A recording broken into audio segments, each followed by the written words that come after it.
जीत लो हर लम्हा बीत जाने से पहले, लौटकर सिर्फ यादें आती हैं, वक्त नहीं। एग्जाम के पॉइंट ऑफ व्यू से हिस्ट्री के चैप्टर से मोस्ट सिलेक्टेड क्वेश्चंस आप लोगों के लेके आया हूं, जिसमें पहली सवाल है, किस विदेशी यात्रा ने भारत का दौरा सबसे पहले किया था? तो Megasthenes B is the right answer. ये चंद्रगुप्त मौर्य के समय में भारत की यात्रा किए थे। प्राचीन भारत में निम्न में से कौन सा विद्या का अध्ययन का केंद्र नहीं था? तक्षशिला था, विक्रमशिला था, नालंदा था, कौशाम्बी विद्या यानी अध्ययन का केंद्र नहीं था। D is the right answer. शून्य की खोज किसने की? आर्यभट्ट, जो कि बिहार के रहने वाले थे। नेक्स्ट,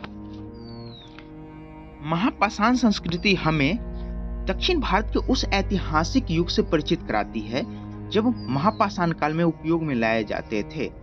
बड़े पत्थरों से घेरी गई समाधि यानी कब्र इस्तेमाल में लाए जाते थे। नेक्स्ट, किस पुस्तक का 15 भारतीय वो 40 विदेशी भाषाओं में अनुवाद किया जा चुका है? तो पंचतंत्र का 15 भारतीय और 40 विदेशी भाषाओं में अनुवाद किया जा चुका है। नेक्स्ट, न्यूमिस्मेटिक्स क्या है? तो सिक्कों एवं धातुओं के अध्ययन को न्यूमिस्मेटिक्स कहा जाता है। हितोपदेश के लेखक हैं, हितोपदेश के लेखक नारायण पंडित हैं, जिन्होंने पंचतंत्र तथा अन्य नीति ग्रंथों के सहयोग से हितोपदेश की रचना किया है। इसमें इन्होंने पशुओं और पक्षियों की बहुत सारी कहानियां से नीति समझाने की कोशिश की है। तो C is the right answer. Next, Natya Shastra की रचना किसने किया था?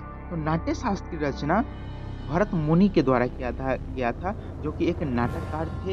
इन्होंने नाट्य शास्त्र में संगीत, गीत, नाटक इत्यादि की बहुत ही विशेष तरीका से वर्णन किया है। विक्रम संवत प्रारंभ हुआ था, तो विक्रम संवत 58 ईसा पूर्व यानी वीसी में चालू हुआ था। A is the right answer. 78 ईस्वी में शक संवत चालू हुआ था, यानी A is the right answer. Angkor Wat कहाँ स्थित है? अंकोर वाट कंबोडिया में स्थित है। अंकोर वाट हिंदुओं का एक प्रसिद्ध मंदिर में से एक है, माना जाता है अंकोर वाट, तो वो कंबोडिया में स्थित है। पूरा पाषाण काल में आदि मानव के मनोरंजन के साधन थे शिकार। पूरा पाषाण काल में आदि मानव शिकार करके अपना जीवन यापन करते थे और मनोरंजन भी शिकार करके ही क्या करते थे। नेक्स्ट, निम्नलिखित में से किसको चालुक्लिथ एज कहा जाता है? तो ताम्रपाषाण युग को चालकोलिथ एज कहा जाता है। नेक्स्ट, स्वप्नवासदाता के लेखक हैं, स्वप्नवासदाता के लेखक भास है। B is the right answer. Svapnavasavadatta का अर्थ होता है स्वप्न का वास्तविकता, यानी स्वप्न की सच्चाई। इसके लेखक हैं भास। नेक्स्ट, नालंदा विश्वविद्यालय किस लिए प्रसिद्ध था? तो नालंदा विश्वविद्यालय बौद्ध धर्म दर्शन के लिए प्रसिद्ध था, जिसकी शिक्षा लेने के लिए बहुत विदेश के लोग भी आया करते थे। नेक्स्ट, उस स्रोत का नाम बतलाएं जो प्राचीन भारतीय के व्यापारिक मार्गों पर मौन है। तो वो बहुत सारे स्रोत है, लेकिन इसमें ऑप्शन के अनुसार मिलिंद पन्नु होगा। ऐसे चाणक्य का अर्थशास्त्र भी है, वेद को भी माना जाता है, जिन्होंने बहुत सारी चीज को वर्णन किया है, लेकिन भारत के व्यापारिक चीजों पे, व्यापारिक मार्गों पे इन्होंने बहुत कम यानी न के बराबर वर्णन किया है। इसलिए इस सारी किताबों को भारत के व्यापारिक मार्गों पर मौन है ऐसा कहा जाता है। तो यहाँ मिलिंद पन्नु का बुक है, जो कि बहुत भारत के बारे में बहुत विशेष चर्चा किया है, लेकिन भारत के व्यापारिक मार्गों पर कुछ खासा चर्चा नहीं किया है, इसलिए B is the right answer. Next, आधुनिक मानव के हाल का पूर्वज है।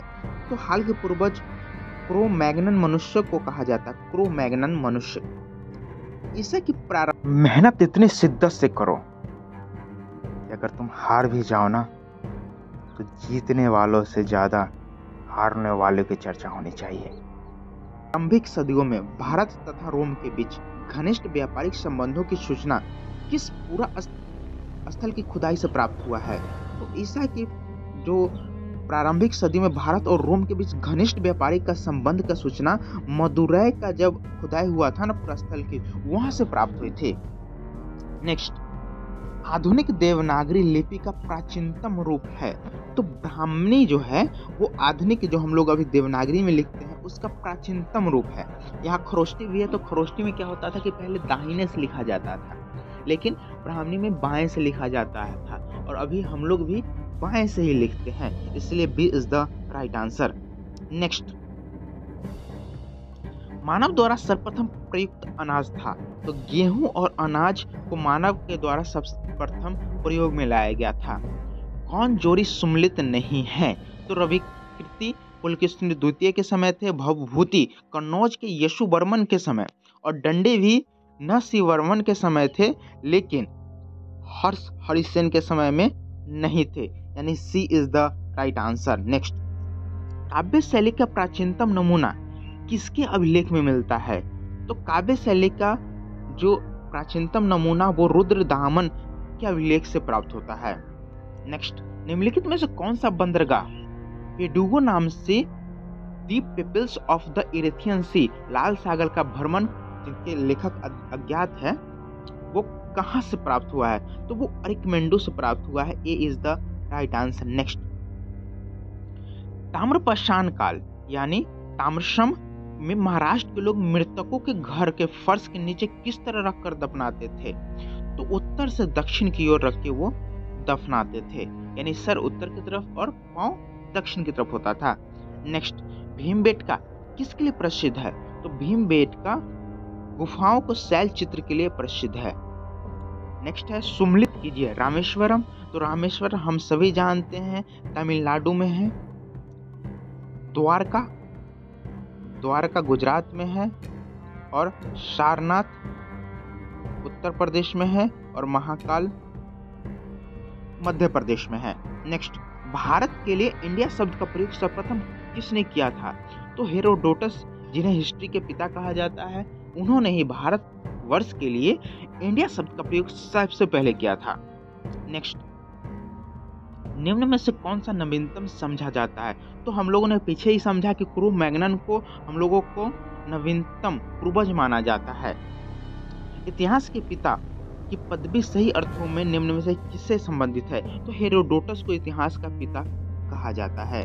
नेक्स्ट, प्राचीन नगर तक्षशिला में किसके बीच स्थित है, तो तक्षशिला सिंधु और झेलम के बीच स्थित है। A is the right answer.